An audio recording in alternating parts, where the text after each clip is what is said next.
Coucou à tous, j'espère que vous allez tous très bien. Je suis très contente de vous retrouver aujourd'hui pour vous proposer la partie 2 de ma vidéo Je relook de la vieille déco Emmaüs. C'est parti! Et donc on commence tout de suite avec cette vieille pendule. Donc au niveau de la forme elle est plutôt sympa, après je trouve que le style est un petit peu passé. Donc ce que je vais faire dans un premier temps, c'est que je vais commencer par la démonter. Donc je viens enlever les petites vis qui se trouvent à l'arrière de la pendule. Une fois ça fait, je sépare les parties. Donc il y a celle-ci que je mets de côté dans un premier temps. Ensuite, je démonte ces deux parties, donc le carreau et l'encadrement. Là, je vais nettoyer parce qu'il y a encore des saletés dans l'encadrement. La partie carreau, je mets de côté également. Et cette pièce-là, je vais la peindre. Donc j'ai choisi un blanc cassé, comme ceci. Donc c'est une peinture en bombe que je vais vous présenter, que je vais vous montrer juste après. Une fois que c'est peint, je reprends cette partie-là et je viens délicatement, donc en faisant très attention de ne rien casser, enlever les aiguilles.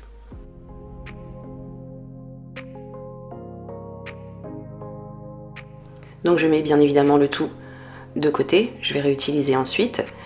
J'ai au centre, donc là où se trouvaient mes aiguilles, mon petit mécanisme. Lui, je vais venir le couvrir avec du scotch de façon à le protéger de ma peinture.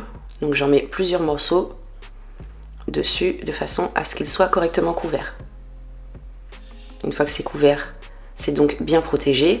Je passe à la peinture. Donc je bombe, j'ai choisi la même couleur que pour l'encadrement, un blanc cassé. Une fois que c'est bombé, cette partie-là, je vais venir la décorer. J'ai découpé des chiffres avec ma Cricut.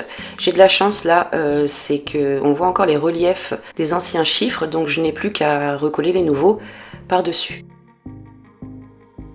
Donc j'ai collé le 12, le 3, le 6 et ensuite j'ai ajouté des petits points entre chaque chiffre de façon à obtenir ceci. Je viens maintenant enlever mon petit scotch de protection.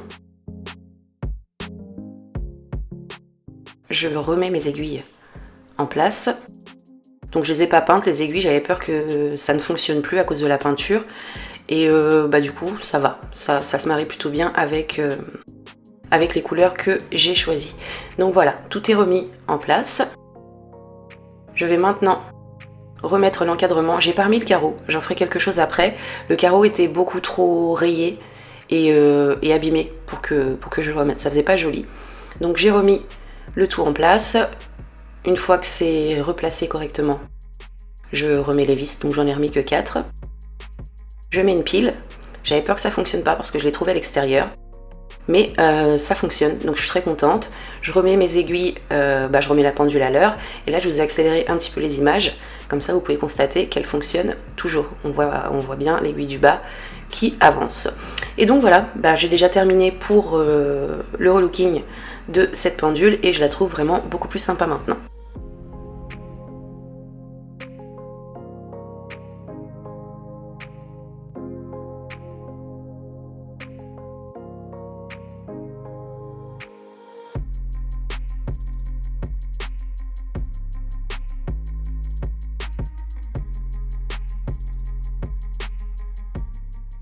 On passe maintenant sur la deuxième pièce, il s'agit de cette boîte en bois.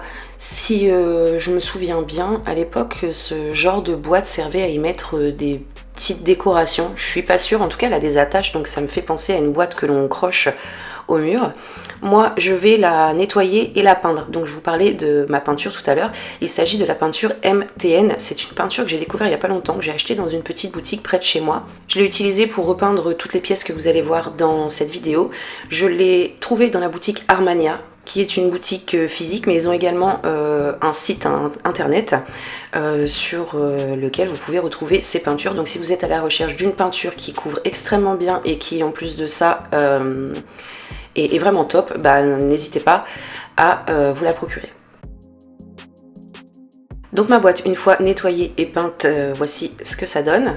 Au niveau de l'intérieur, donc dans toutes les petites cases qui s'y trouvent, j'ai placé au fond du liège pour avoir un plus joli rendu. Donc j'ai absolument tout rempli de façon à obtenir ceci. Je vais maintenant ajouter un petit détail au niveau du dessus de la boîte. Je vais y coller des pailles en bois. Donc ce sont des pailles en bambou que j'ai trouvées chez Action. Elles sont à 99 centimes les 10. Et je les ai découpées pour qu'elles s'adaptent à mon encadrement. Et une fois ça fait, je les ai tout simplement collées les unes à la suite des autres de façon à recouvrir le tout. Donc là j'ai utilisé une colle forte, j'aurais très bien pu utiliser ou bien de la colle chaude ou également de la colle à bois. Là j'avais envie d'une prise rapide, voilà pourquoi je me suis rabattue sur la colle forte. Voici ce que ça donne une fois que le tout est recouvert. Là encore une fois, j'ai pratiquement rien fait, mais ma boîte a changé de tête. Elle a du coup le droit à une seconde vie et j'y place dedans des petits bijoux et le tour est joué. Elle va me servir, et bien comme vous avez pu le constater, de boîte à bijoux et elle va m'être très pratique.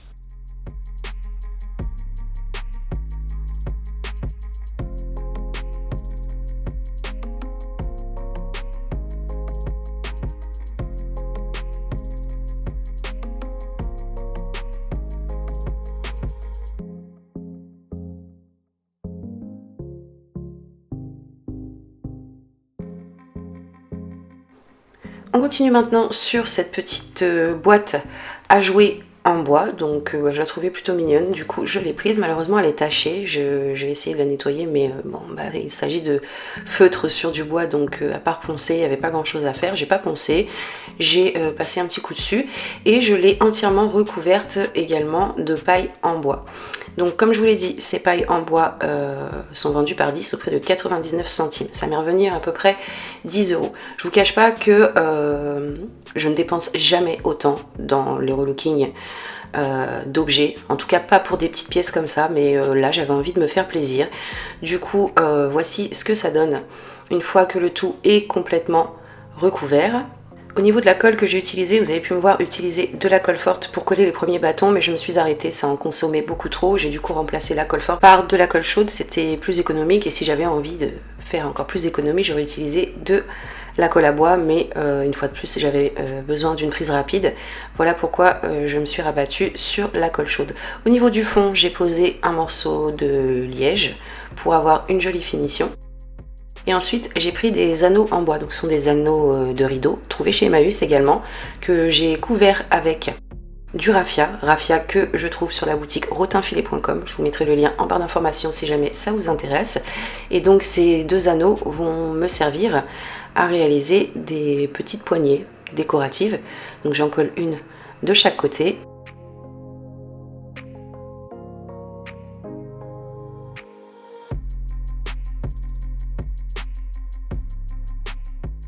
Une fois que c'est collé, c'est déjà terminé. Voici le résultat.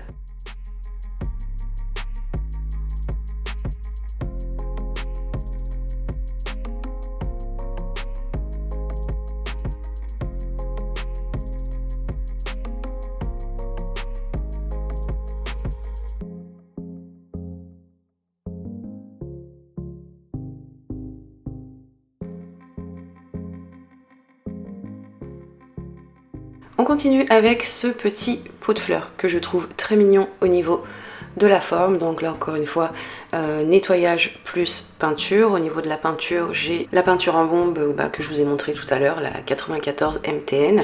Par contre, c'est pas ce coloris là que j'ai utilisé. J'ai utilisé encore une fois le blanc cassé. Voici ce que ça donne une fois qu'il est appliqué. Je mets maintenant mon pot dans ce sens. Je prends du raffia et j'en colle 8 morceaux que j'espace de manière régulière.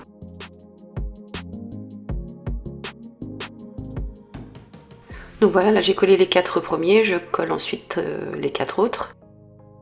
Et une fois que c'est fait, je place mon pot dans l'autre sens. Je viens ensuite tout simplement tirer sur mes brindilles, je les colle au niveau du bord de mon pot. Une fois que c'est collé, je coupe l'excédent de ma brindille et je répète l'opération jusqu'à ce que je les ai toutes collées.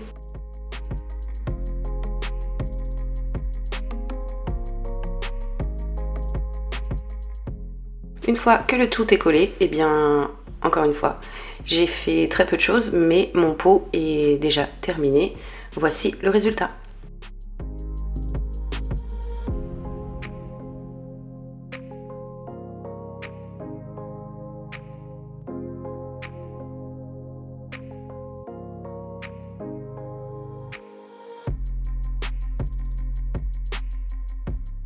On continue et termine la vidéo avec le carreau de ma pendule.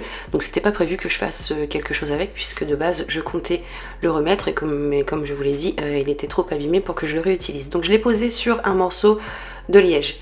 Avec un stylo, j'ai fait le contour et ensuite j'ai découpé mon morceau de liège de façon à obtenir ceci et à le placer dans mon plateau que j'ai juste avant bombé, toujours avec le même coloris de blanc cassé. J'ai ensuite pris de nouveau des pailles en bois et j'en ai collé plusieurs à l'intérieur de mon plateau, donc tout autour. J'en ai collé 16 en tout. Une fois ça fait, j'ai pris de la colle et de nouveau du raffia que j'ai collé tout autour de mes pailles. Une fois que c'est collé, voici ce que ça donne. J'ai ensuite répété l'opération jusqu'à ce que j'arrive en haut de ma pièce et j'ai espacé les morceaux de raffia d'environ 1 cm de façon à obtenir ceci. Une fois que ça a été fait, j'ai placé ma pièce dans ce sens. J'ai de nouveau pris du raffia que cette fois-ci j'ai collé au dos de mon plateau de cette façon. Une fois que mon premier morceau de raffia a été collé, j'ai retourné ma pièce et ensuite je suis venue passer ce morceau de raffia entre les autres morceaux. Donc j'ai fait du zigzag, intérieur-extérieur, comme ceci. J'ai répété l'opération plusieurs fois bien entendu et de cette manière j'ai eu comme pour résultat des petites cases. J'ai fait ça jusqu'à ce que je fasse complètement le tour et voici le résultat obtenu. Au niveau de la finition du haut et donc du bas, j'ai collé du raffia que j'ai tressé. Donc une petite tresse au niveau du haut et une... voilà, donc voilà la petite malheureusement. Ici, il m'en manque un petit bout, donc je vais refaire un petit bout de tresse et je vais faire un raccord. Et au niveau du bas, comme je vous le disais, j'ai posé une tresse cette fois-ci un petit peu plus épaisse. J'ai donc déjà terminé, ce qui va me servir d'espèce de cache-pot. Donc je vais essayer d'aller chiner un pot qui est plus ou moins la même forme que ce cache-pot et je vais y mettre une grosse plante dedans.